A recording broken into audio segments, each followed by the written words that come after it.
Fala pessoal, tudo bem, queridos? Graça e paz, tudo bom? Como é que estamos aí depois dessa nova repaginação dos grupos? Espero que tenha gerado uma discussão maior. Fiquei feliz porque o Maurício era um homem, era um exército de um homem só. E agora, nessa primeira semana já, ele já mandou 4 áudios, 4 pessoas diferentes. Mas uma coisa interessante que eu tenho visto no Maurício, interesse, cara. Interesse. E aquele que tem sede, fome. Eu tenho garantido na palavra de que ele vai ser saciado. Ô Maurício, presta atenção. Ô palhaço, não desanime. Continue crescendo, meditando, examinando. Porque é o que interessa para nós. É isso mesmo. Você está certíssimo. Estou vendo suas inclusões, os seus trabalhos, as suas respostas aqui nesse grupo, de Reis. E de Hebreus também ele tá, parece. De Hebreus também. Reis ele manda bem cara, demais. Ô Burrão, você acha que não vai dar certo? Certeza que Você não acha que isso vai trazer fortalecimento, crescimento para você? Porque quem está envolvido com os nutrientes espirituais, que é a palavra de Deus, misericórdia, só tem a crescer. Envolvido com a vida é contaminado, é influenciado. A palavra contaminada é ruim, influencial. Melhor assim. Mas contaminado pela vida. Mas é o grupo 3 que tá meio mais ou menos. Fica um alerta aí, inclusive a minha mãe que está atrás do áudio aí. Cara, a Heleda sozinha mandou os 4 áudios e mandou o questionário também. Não sei como é que foi a discussão interna. Querido, desperta. Leda, se o pessoal não fala, manda pra mim que já aí eu vou excluir e aí vamos deixar 2 grupos só, se o pessoal não te ajudar nisso aí. O cara é bravo, mas o veio de advogado, o cara é... Não, é pelo bem, porque é tão rico a discussão, cara, porque fica a pessoa discutindo consigo mesmo. E lembrando, o propósito aqui é criarmos atividades, sermos animadores de plateia. Não temos trabalho para isso. Né? Aliás, não tenho mesmo, não tenho desejo de nenhum projeto disso. É para você. É para você. Se nós conseguirmos desenvolver em vocês hábitos de leitura da palavra, eu digo para você, muito mais do que não tem coisa igual. Não tem coisa igual. Maravilha. Então agora estamos entrando na carta de Paulo aos Tessalonicenses, mas sempre mantendo o veiozinho lá em Atos.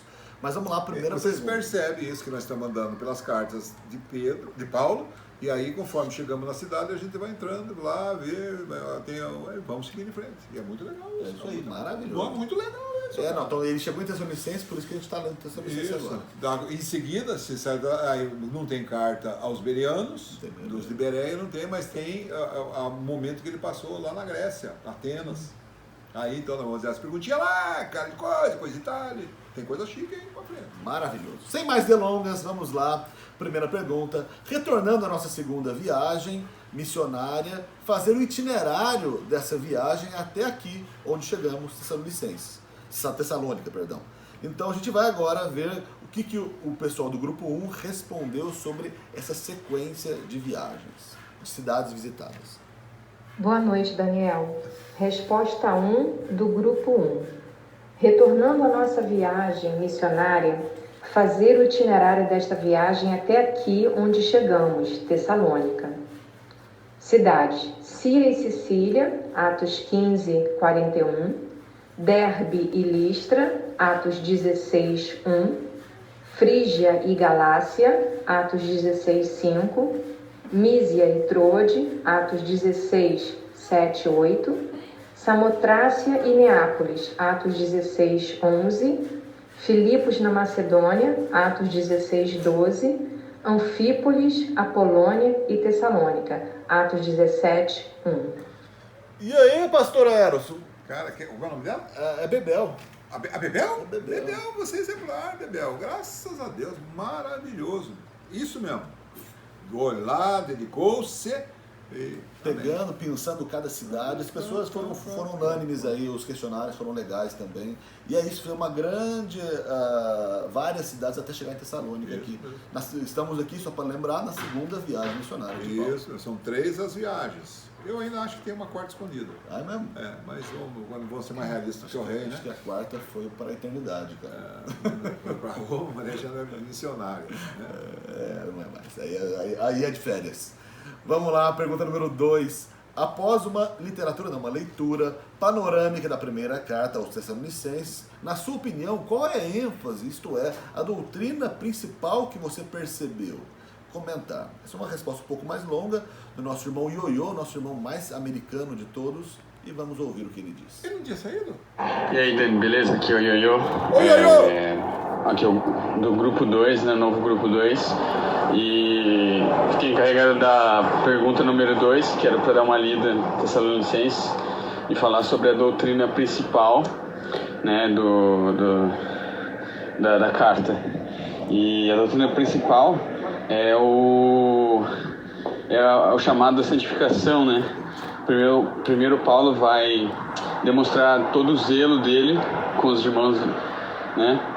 Falando que ele sempre tem orado pela fé deles, que ele tem sempre se manteve preocupado com o crescimento deles.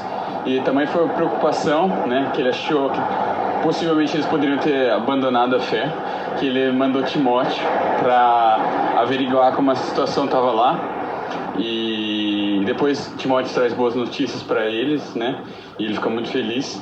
E aí ele faz uma exortação para eles continuarem na caminhada, continuarem buscando a santificação em Cristo.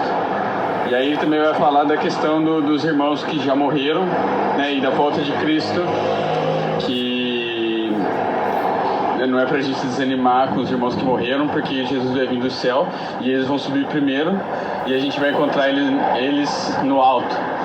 Então é isso, chamada a santificação, porque o dia de Deus está próximo.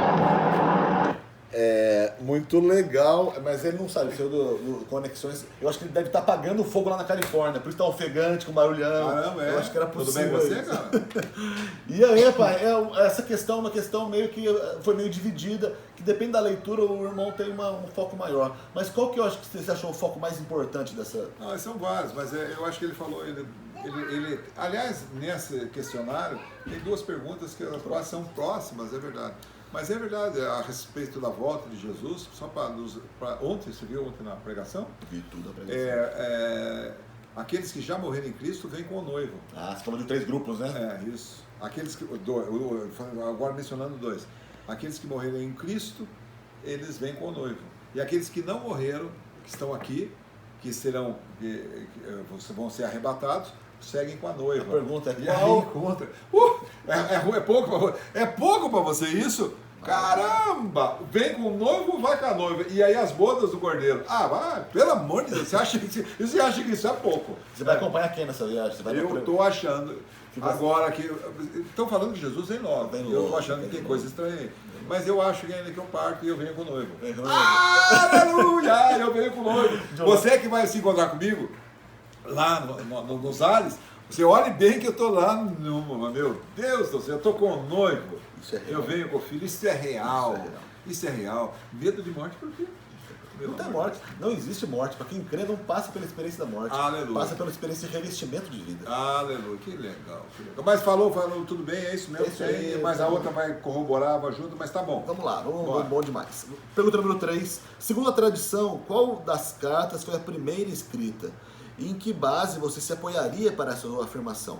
É legal que até o Maurício perguntou para mim, no grupo lá, e a gente não respondeu, a gente deixou ele no vácuo, perguntando se é ou não das 2 cartas. Então aí vamos ver o que o pessoal respondeu da pergunta número 3.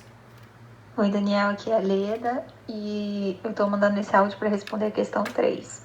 Segundo a tradição, qual das cartas foi a primeira escrita? Em que base você se apoiaria para a sua afirmação? A nossa resposta foi 1 Tessalonicenses, no ano 51 a.C., mas há controvérsias. Muito bom. Então, o objetivo da pergunta era de todas as cartas de Paulo. E aí a resposta, qual que é a conclusão? Olha, pessoal, presta atenção. Nós nunca podemos falar com firmeza aquilo que a palavra não trouxe com clareza. Expressa. Então, mas existem coisas discutíveis, ilações que são possíveis e que é válido, segundo a palavra, se você já leu lá em Romanos 14, nós podemos ser flexíveis nas coisas que são discutíveis. Assim. Então, não existe. Eu, por exemplo, penso igual a Leda, creio assim, de que a primeira carta que foi escrita por Paulo foi 1 Tessalonicenses. Aí você me perguntaria, mas você apoia isso? Isso, aí você me perguntaria assim, mas tem gente que fala de Gálatas. Eu digo assim, tem alguns irmãos, alguns questionários que falaram. Eu não vou discutir, vou querer convencer, não. Para mim E aí, por que eu digo, por que eu acho isso? Isso é importante. Por conta da aflição de Paulo. Porque com relação a Gálatas, ele era a rota de viagem dele. Ele andou perto, ele andou ali na Galácia, ele andou com... E tinha gente, por exemplo, a carta de 1 Pedro, aos Gálatas também, 1 Pedro, uma mensagem aos irmãos dispersos para a Galácia, Capadócia, Ásia, Bitínia, mas já era mais, parece que de beira de estrada. No caso dos Tessalonicenses, ele estava muito aflito porque ele saiu escorraçado de lá e foi para Atenas. E aí ele viu o que Deus estava fazendo com eles, e ele ficou muito aflito, tanto é que ele estava em Atenas, e ele falou assim, Timóteo, por favor, dê uma corrida lá para ver como é que está esse cara lá, cara. E aí quando Timóteo veio, e está registrado na primeira carta, e ele falou assim, puxa, Timóteo trouxe boas notícias de voz para nós. Ele vai falar daqui a pouco. E aí ele falou assim, por quê? Por conta disso agora eu posso viver. Para mim, primeiro... Não tem sentido, é pela aflição que ele estava vivendo lá, que ele não concluiu voluntariamente o que ele estava proposto lá, Isso, ele saiu voado, e ele, desesperado, mandou lá para o pessoal. Agora, se você acha Gálatas tem mais para isso, eu não vou discutir, não. Não vai perder preço, não deixa o grupo, não. Não deixa o grupo por isso, não. Não perca a fé, não. Vamos lá, pergunta número 4. Qual é o assunto da pregação de Paulo em Tessalônica? Aí veio também uma discussão se era meio que repetida a primeira pergunta ou se era baseado lá no livro de Atos, aí houve divisão nas respostas. Vamos ver o que o irmão respondeu, pergunta número 4. Daniel, que é Simone do grupo 1, vou responder a resposta, vou dar a resposta 4. Qual o assunto da pregação de Paulo em Tessalônica? Atos 17, de 2 a 3. Explicava e provava, com base na Escritura, que o Cristo deveria sofrer e ressuscitar entre os mortos. É isso aí, pai. O pessoal, então, focou mais em Atos agora. Primeiro eles acabaram focando mais em Tessalônica e agora que eu está perfeito. Sempre lembro, na minha opinião também, você pode ter uma opinião diferente da minha, por favor. Mas eu acho que dos irmãos que Paulo passou, parece que os meninos lá de Tessalônica, eles foram federais. E aí você vê toda a doutrina bíblica de fé, esperança e amor. Legal. E ele chega a um ponto, Daniel, assim, não precisa nem mais falar de amor para vocês, porque vocês estão perfeitamente esclarecidos. De fé, do mesmo jeito. Aí ele falou a respeito da volta de Jesus, falou de santificação, uma carta completa, uma coisa muito interessante, muito importante. Então, amém. Amém. Mas ele falou também, como está em Atos, lá falou de Jesus que importava, esse Jesus que morreu e ressurgiu, ele era o Cristo. Toda essa doutrina é focada. É focada. A fé é em Jesus. O amor é o amor que vem dele. E a esperança é porque ele ressuscitou, a gente vai ressuscitar junto com ele. É isso aí, tudo baseado Somos herdeiros, co-herdeiros com Cristo. Pouco para você, Daniel? Tudo. Co-herdeiros com Cristo. Ganha o mesmo quinhão, cara. E outra coisa, não é por uns breves 50, 70, 80 anos. É eterno. É eterno, simples assim. Se investir em coisas desse mundo e em detrimento, em prejuízo das coisas eternas, eu digo pra você... O pessoal tem razão. O pessoal de sair, de parar de ler Bíblia, os caras estão razão, né? Estão trocando a eternidade por... Queridões, presta atenção. Não tenho tempo. Eu não... Cara, é simples assim. Você não tem tempo para ir no banheiro? Não tem tempo, você não prioriza. Se você está com vontade de ir no banheiro, você não prioriza, larga tudo e vai. Se eu estar morrendo de fome, você não para, vou lavar a mão e já vai comer. Prioridade é questão de importância. Muitas vezes você deixa do principal das coisas importantíssimas em detrimento de uma coisa vil e temporária, cara. Meu filho, tudo que você fizer com relação às questões do reino de Deus, essas coisas são eternas. Simples assim, investimento eterno. Simples. Eu nunca vi o André falar que alguém deixou de fazer uma quimioterapia por causa de um câncer porque não teve tempo. Por quê? Porque a pessoa sempre prioriza, porque a vida dela está em jogo. E a sua vida e a minha vida espiritual e eterna está em jogo. E vale dizer muito importante isso, é o seguinte, que a vida cristã não é mais uma atividade que eu tenho. Irmãozinho querido, ouça, minimamente seja inteligente. Não é mais uma atividade. Eu tenho atividade de trabalhar, tal coisa, e também da igreja, também do reino de Deus. Não! A atividade do reino de Deus, ela é central. E as demais coisas trafegam, circulam no seu entorno. É central. As demais coisas são instrumentos para que esse central seja firmado. Não ponha o reino de Deus como mais uma atividade sua. Isso é religião. É o principal da sua vida, é o que te interessa. Nova criatura é. Vamos lá, continuando aqui. Pergunta número 5. Quem se ajuntou a ele Quem se ajuntou a Paulo nesse desafio dele aí? Vamos lá. Respondendo à pergunta 5 do questionário 18, quem se ajuntou a ele? Atos dos Apóstolos 16:1, que diz: chegou também a Derbe e a Listra, ali havendo um discípulo chamado Timóteo, filho de uma judia crente, mas de pai grego. Dele davam bom testemunho os irmãos em Listra e Icônia. Quis Paulo que ele fosse em sua companhia, e por isso circuncidou-o por causa dos judeus daqueles lugares, pois todos sabiam que seu pai era grego. Ele começou quis dizer a irmã que seria Timóteo. Não, Timóteo foi lá para trás. Isso foi antes, né? Não se ajuntou neste momento. Não, ele já estava incluído. Quem se ajuntou foram as mulheres. As mulheres. As mulheres, isso mesmo. Então, de alta posição. Momento, já em Tessalônica. Isso quando você está falando é lá de trás, é Derbe e Listra. Timóteo e Silas que já veio antes. Foi o tripé. Timóteo entrou por conta da substituição de João Marcos. Olha que loucura. João Marcos era o companheiro de viagem. Misericórdia. E até Barnabé saiu, talvez até plano de Deus, não para mandar ele para cá. Dobrou, né? Multiplicou as frentes missionárias. Mas aqui, nesse momento, de fato, já eram as mulheres importantes. Maravilha, maravilha. O que é importante aqui é a mulher. A mulherada aqui é importante para Deus, né, cara? Mulherada Jesus se manifestou primeiro quando ressuscitou para a mulherada. Só para trazer aqui isso também. Eu acho que as mulheres, elas são muito mais responsáveis. Claro que não é genérico, porque tem algumas que também... O pecado destruiu tudo, inclusive as mulheres, né? Mas as mulheres, compromisso, porque geram, né? Tem as dores de parto, muito mais do que homem. Homem, cara, o corintiano, claro que também tem as exceções, mas a mulher é muito mais comprometida com a família. Falei ontem de compromisso, você viu ontem à noite?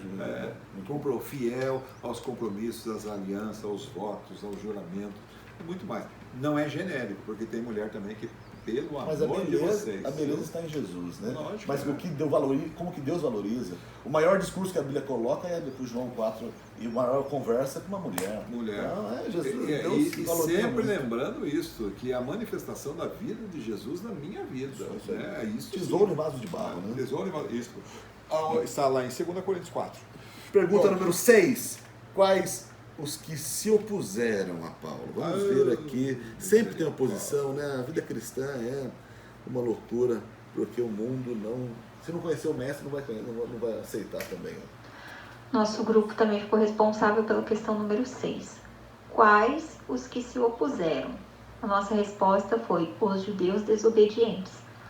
Isso está em 1 Tessalonicenses 2, 14 e 16 e em Atos 17, 5. Quem é ela? É a Leda de novo, só deu ela nesse grupo aí, só deu ela. Leda. E aí, para isso mesmo, foram judeus? Aliás, sempre enquadrando o seguinte, que os grandes opositores da igreja são os religiosos. Sempre. Pode ver. Você fala, mas lá é o Ditinho lá na cana de açúcar. Nada. Não sei nada, não é nada, não. Coitado. Os grandes. Eu falei agora numa das lives da semana passada, que foi a respeito do catolicismo. Catolicismo, para mim, ele merece ser uma misericórdia maior, Daniel. Porque eles são coitados, cara. O problema, é verdade, eles não atrapalham. Eles precisam saber a verdade. A missão nossa é mostrar a verdade. Olha, veja a verdade. Você quer fica. A nossa parte é levar a verdade. Mas você pega, por exemplo, um testemunho de Jeová. Ele é arraigado na sua tradição, no seu ensino errado. Ele se torna um opositor, morno, espírita. Os caras estão enraizados numa doutrina errada, cara. Judiação é sempre, os opositores são os religiosos, aqueles que julgam ter a palavra, torcem a palavra, como diz lá 2 Pedro, para a sua própria condenação.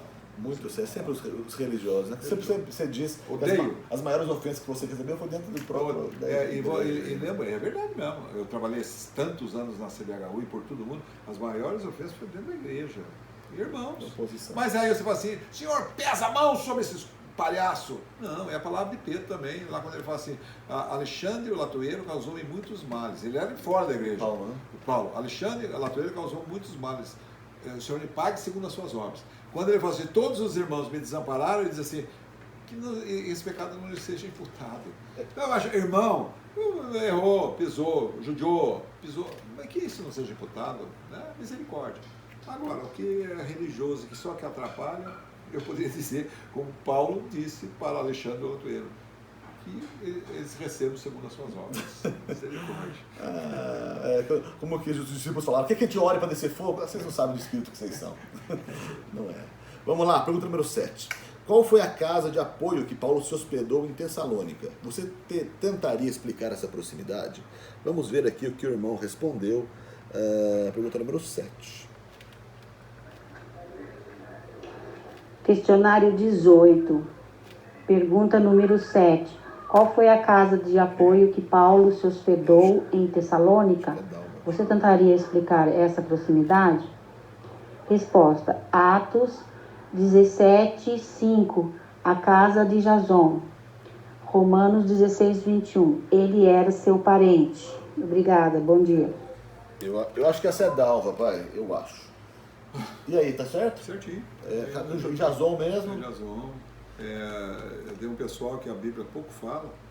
Você pega lá em Romanos 16, você vê os romanos que estavam lá, me parece que foram aqueles que foram, podem ser aqueles que foram dispersos por conta das perseguições, mas pode ser também, em consequência, filhos na fé de Paulo, quando ele estava lá no seu exílio, na Síria e Cilícia, lá quando ele estava ainda vivendo na sua família, na sua casa. Mas irmãos anônimos que foram muito úteis na caminhada, né? E você presta atenção, durante toda a história da igreja, se imaginar que a igreja seja cada época um elo, imagine quantas pessoas passaram para que nós chegássemos a verdade. Misericórdia. O cara lá em 1613, foi um coitadinho lá, uma mulher chorosa, judiada, e foi passando. Nós não sabemos disso.